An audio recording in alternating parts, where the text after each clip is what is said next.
A gente faz um alerta também com o cuidado com o nosso corpo, principalmente com a pele. Para falar sobre esse assunto, a gente recebe aqui no estúdio do Informativo TVU, Daniela Rezende, que é médica dermatologista. Boa noite, Daniela. Boa noite. Inicialmente gostaria de agradecer o convite, né? Uma honra estar aqui, trazendo informação para a população. Então agradeço muito o convite. A gente que agradece a sua participação. E a gente está num período delicado, tempo seco, o sol, né? Parece que está mais quente ainda, né? Quais os principais cuidados que a gente deve ter com a pele nesse momento? Então, até foi falado aí anteriormente da OMS, né? A Organização Mundial de Saúde recomenda aí uma umidade relativa do ar em torno de 40% a 50% para manter a saúde em bom estado. Hoje em Uberlândia, eu olhei por curiosidade, está a 20%. Então, qual que é o impacto disso, né? A pele, nessa época seca, ela perde muita umidade para o ar. E ela tem uma camada que protege ela, que é a barreira hidrolipídica, então composta de água e lipídios. Então, como perde essa água, a pele realmente fica muito desidratada, no sentido mesmo integral da palavra. Então, os cuidados que a gente sempre fala, né, começam, inclusive, da hidratação, que é sempre de dentro para fora. Então, inicialmente, a gente sempre recomenda hidratação mesmo, ingerir água, né? 2, 3 litros de água por dia. Esse é o ideal. Esse é o ideal, né? Não, às vezes a pessoa não consegue no dia a dia, mas seria o ideal. Uma segunda orientação seria os cuidados com o ambiente. Então, usar, né, umidificadores, às vezes na impossibilidade de tê-los. Até uma bacia com água já umidifica o ambiente. E um terceiro aspecto seriam os cuidados específicos com a pele mesmo.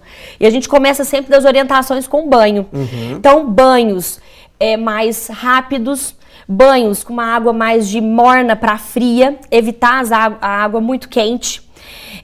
O sabonete também é essencial. O sabonete muito agressivo, do tipo sabonete antisséptico, deve ser evitado, principalmente nessa época. Esse tipo de sabonete resseca? Resseca. Então, às vezes, os pacientes chegam no consultório e falam: doutora, eu tomo um super banho, eu esfrego com a bucha e passo um sabonete antisséptico, eu fico super limpo. Só que nessa época, ele vai retirar toda a proteção lipídica da pele e vai tornar essa pele suscetível a alergias, a infecções, a agressões externas, porque ele perde a barreira de proteção, a barreira cutânea de proteção. Certo. Então, preferir os sabonetes que sejam mais suaves. Os sabonetes do tipo Sindet. Quando for comprar na farmácia, olhar se o sabonete é Sindet, porque ele é um sabonete que tem um pH mais próximo do da pele, limpa a pele sem ressecar demais, sem agredir demais a pele. O Sindet é uma composição? O Sindet é um tipo de sabonete. Ah, sim. Então, existe o sabonete Sindet em barra, sabonete líquido, com custos-benefícios dos mais variados, não significa que ele seja o mais caro da farmácia, mas ele consegue limpar sem agredir. Os óleos de banho também são uma ótima dica, porque às vezes o paciente tem um pouco de preguiça de passar o hidratante após o banho. Então, o óleo de banho, ele já hidrata durante o banho, e você tem a pele limpa e também hidratada já durante o banho. Agora, para aqueles pacientes que já têm uma pele já de base mais seca, que vão precisar de uma hidratação maior, aí não basta apenas o sabonete Sindet e o óleo. Ela, obviamente, depois do banho, tem que usar algum hidratante mesmo para a pele. Sim. E o que eu sempre falo também lá no consultório, né? Que o hidratante não significa que o mais cheiroso seja o melhor.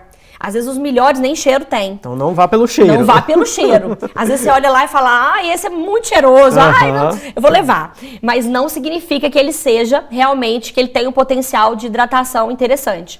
Então, sempre que for comprar hidratante, olhar se o hidratante tem na composição ceramidas, ácido hialurônico. E aí outra coisa interessante, quando fala ácido hialurônico, não é ácido mesmo. O ácido hialurônico tem ação de hidratação. Ah, sim. Não é aquele ácido que a gente está pensando ácido que vai irritar ainda mais a pele. Então, sim. A gente usa muito o ácido hialurônico como hidratação. Principalmente facial. É muito usado.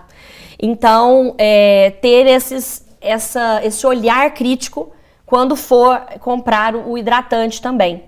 E não significa também que o mais caro seja o melhor. Tem vários no mercado que tem ceramidas, tem ácido hialurônico, que hidratam muito bem a pele e tem um preço interessante também. E Daniela, nessa época do ano é natural o nosso corpo perder líquido, né? Isso. Porque o tempo está muito quente. Muito quente, sim. E aí o corpo fica desidratado, seria isso? Isso, desidratado. Então, assim, como eu falei, vou reforçar esse aspecto, a gente tem uma camada na nossa pele, nossa epiderme, chamada de barreira cutânea. A barreira cutânea ela é formada por água e por lipídios. Os lipídios, em sua maioria, os lipídios são ceramidas. Então, quando a gente tem um tempo muito seco e quente, a parte hídrica, a água, ela evapora literalmente. A pele fica seca. A pele seca, ela geralmente coça muito. Então, é normal, às vezes, o paciente até nos procurar por conta de coceira. Esses são alguns sinais. Isso. Então. São alguns sinais. A pele fica com uma descamação maior, às vezes tem um aspecto, né, mais áspero, né, um toque mais áspero e ela coça. Então, muitas pessoas chegam, às vezes, no consultório com coceira, achando até que tem outro problema de saúde. Né? Às vezes elas me perguntam, será que eu tenho psoríase? Será que eu tenho alguma outra doença? Não. É só pelo fato da pele estar xerótica, seca. Você promovendo alguns cuidados de hidratação, essa coceira por si só já melhora. E nessa época do ano também, os pacientes que já têm alguma doença de base, né? Eles tendem a ter essa doença exacerbada. Isso é interessante a gente falar. Né? Dermatite atópica na criança. Então, geralmente, se manifesta com lesões avermelhadas, descamativas em áreas de dobras. Então, aqui no bracinho. Nas dobrinhas da criança. Nas dobrinhas, atrás do joelho. Muitas mães chegam assim apavoradas, falam que o menino coça a noite inteira, que ela não sabe mais o que fazer. Acha que às vezes é só uma alergia. E, na verdade, é a dermatite atópica, que já é uma doença que a criança tem. E que nessa época... É crônico? Seca. Sim. É uma doença crônica. Que tende a melhorar com o passar da idade. Então, às vezes lá pelos 10, 11 anos a criança não tem mais nenhum sintoma. Mas tem como a gente tem como controlar, né? Certo. Tem como ter controle. E nessa época mais seca, as crianças elas também sofrem uma exacerbação dessa dermatite atópica por conta do tempo seco. E a pele da criança é mais sensível. É mais sensível. Dermatite seborreica também é uma condição que piora nessa época seca, né? E geralmente acomete crianças, adultos, a famosa caspa. Sim. Então piora também na época seca. E é algo também que tem como a gente controlar, né? Tomando esses cuidados. E Daniela, vamos falar então dos banhos. A gente falou de sabonete e os banhos. Quem, por exemplo, tá nesse calor, tem gente que toma 2, 3 banhos por dia. Isso. Há um perigo para a pele? Esse excesso de banho?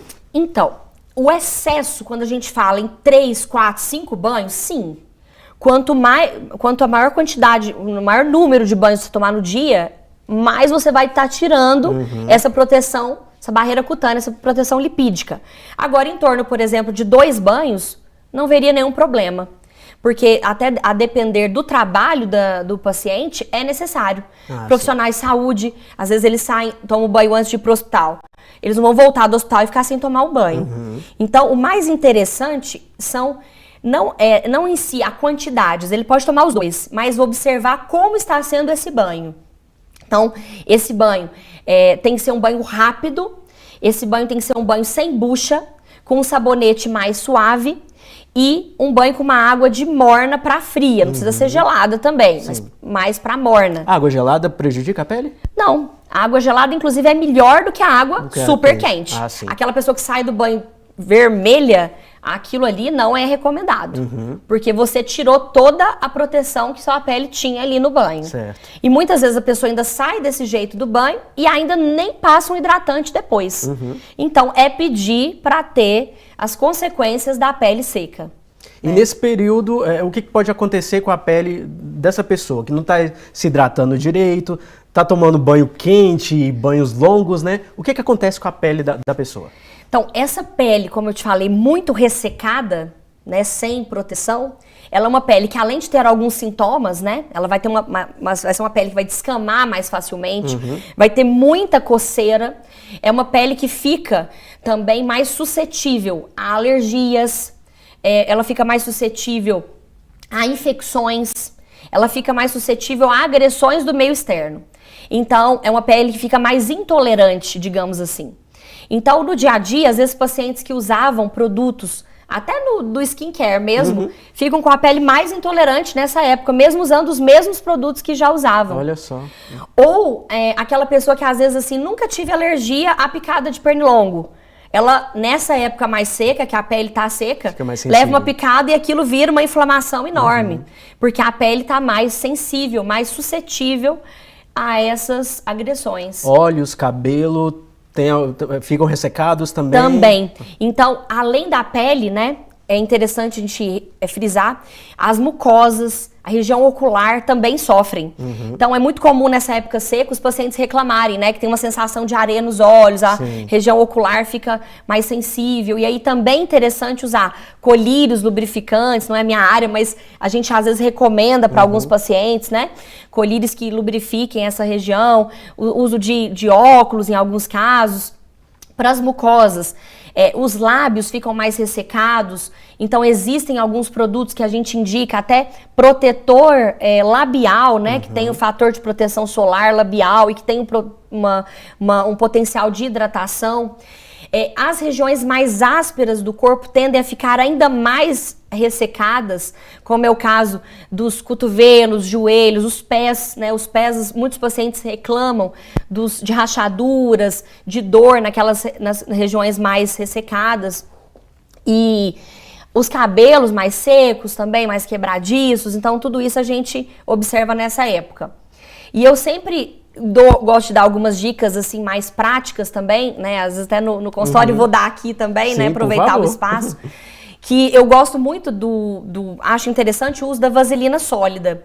É um produto barato, que a gente, né, tem de fácil acesso, e que ela é um coringa. Você pode usar na região labial para hidratação dos lábios, na região periocular também, que é uma área que tem uma pele mais fina, mais sensível e às vezes sofre nessa época. Pode ser usado nos cotovelos, joelhos e até nos pés.